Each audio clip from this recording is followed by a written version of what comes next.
అందరికీ నమస్కారం అండి. గత 5 సంవత్సరాల నుంచి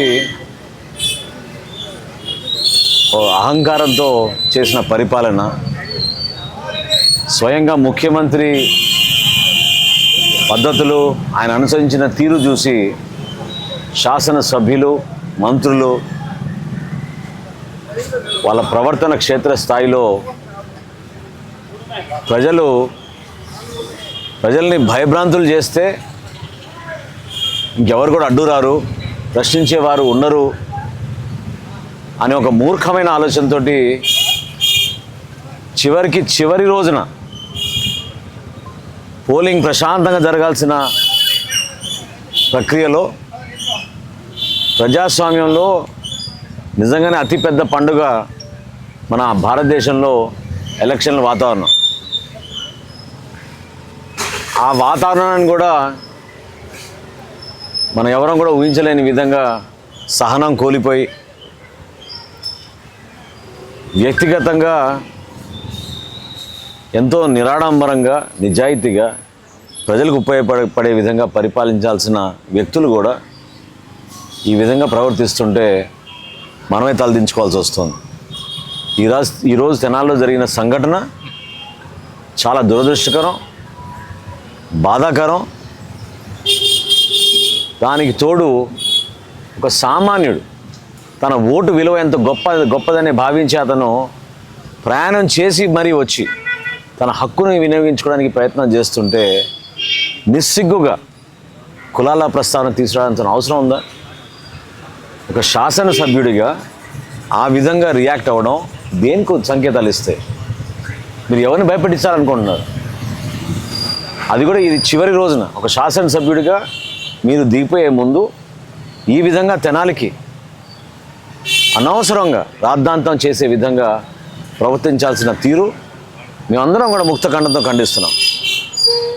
Janasena party, Telugu Desam party, Bharatiya Janata party నాయకులు అందరం కూడా ఈ ఎన్నికల ప్రచారంలో ఎవరెన్ని రెచ్చగొట్టినా చాలా సామరస్యంగా అధికార యంత్రాంగంతో సహకరించి వాళ్ళ పర్మిషన్లు తీసుకునే మేము ప్రయత్నం చేశాం. 39వ వార్డు, 40వ వార్డు ఎన్నికల ప్రచారంలో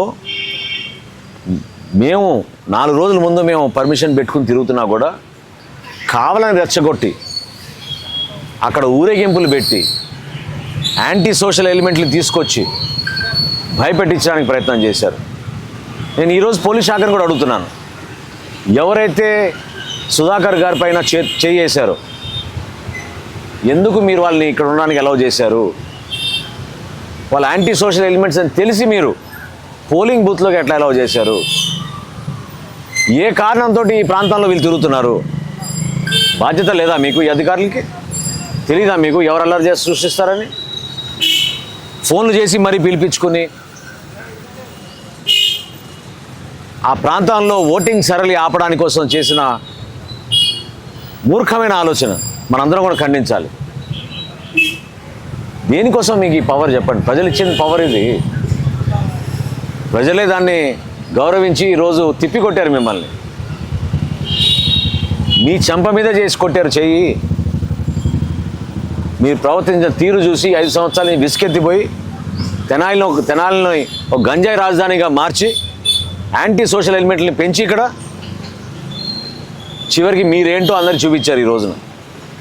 దీనికోసం కాదు మన ప్రజాస్వామ్యం, దీనికోసం కాదు తెనాలి, దీనికోసం ఒక వ్యక్తి శాసనసభ్యుడిగా ఎన్నుకోవడానికి ప్రజలు కాదు మీకు ఓట్లు వేసేది. చాలా తప్పు. ఇటువంటి వ్యక్తులు నిజంగా ప్రజాస్వామ్యంలో ఎన్నికయ్యారంటే ప్రజలే అంతిమంగా దానికి తీర్పు చెప్తారు. ఇది సాయంత్రం 5 అయిపోయింది. ఓటింగ్ అద్భుతంగా అన్ని ప్రాంతాల్లో బాగా జరిగింది. కొన్ని చోట్ల పవర్ కట్స్ వచ్చినాయి, ఈవీఎంలు మొరాయించినాయి. కొన్ని పోలింగ్ బూత్లు అయితే గంటకు పైగా ఈవీఎంలు మొరాయించినాయి. అవన్నీ కూడా అధికారుల దృష్టికి తీసుకొచ్చాం. ఎలక్షన్ కమిషన్ ఆఫ్ ఇండియా తీవ్రంగా ఈ సంఘటన తీసుకుంది. ఖచ్చితంగా యాక్షన్ తీసుకోవాలి. ఎందుకంటే ఓటరే దేవుడు అంటున్నాం మనం. ఆ ఓటర్ అనే దేవుడిని మనం గౌరవించుకోకపోతే పోలింగ్ బూత్లోనే మీరు చేయి తీసుకుని కొడితే అది ఏంటి పద్ధతి? అసలు చేసుకోవాల్సిన అవసరం ఎందుకు వచ్చింది? అసలు ప్రజా జీవితంలో అందరినీ గౌరవించి మీరు జాగ్రత్తగా వ్యవహరిస్తేనే చిన్న చిన్న సంఘటనలు ఎక్కడ జరిగినా కూడా ఒక బాధ్యతతోటి ఎక్కడ పెంచకూడదు, లా అండ్ ఆర్డర్ మెయింటైన్ చేయాలి అనే భావన లేకుండా మీ చేతుల్లోనే లా అండ్ ఆర్డర్ ఉందనుకుంటే మాత్రం చాలా పొరపాటు. మార్పు వచ్చేసింది.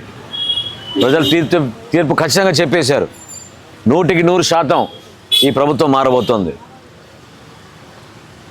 రేపటి రోజున కూటమి ప్రభుత్వం ఏర్పడిన తర్వాత 10 అంశాలపైన నేనైతే మాట్లాడాను. తెనాలి గురించి, తెనాలి నియోజకవర్గ అభివృద్ధి కోసం, సంక్షేమం కోసం, వాటికి 100% మేమందరం కూడా కట్టుబడి ఉంటాం. దానికేం హోదా అవసరం లేదు. నిజాయితీగా పనిచేయాలి, స్వార్థం లేకుండా పనిచేయాలి, విలువలతో కూడిన రాజకీయాలు చేయాలి. దానికోసమే ఈ ప్రయత్నం. ఆ మార్పు ఖచ్చితంగా వస్తుంది. తెనాలిని మరొకసారి పూర్వ వైభవం తీసుకొచ్చే విధంగా, ఈ ప్రాంతంలో లా అండ్ ఆర్డర్ బలంగా మెయింటైన్ చేసే విధంగా, గంజాయి విముక్త తెనాలి చేసే విధంగా, అద్భుతంగా రహదారులు వేసుకునే విధంగా, ప్రతి ఇంటికి రక్షిత మంచినీటి పథకం చేరే విధంగా, అన్ని ప్రాంతాల్లో బరియల్ గ్రౌండ్లు, షాదీఖానాలు, కమ్యూనిటీ హాల్స్ నిర్మాణం చేసే విధంగా, మన ప్రభుత్వ ఆసుపత్రిని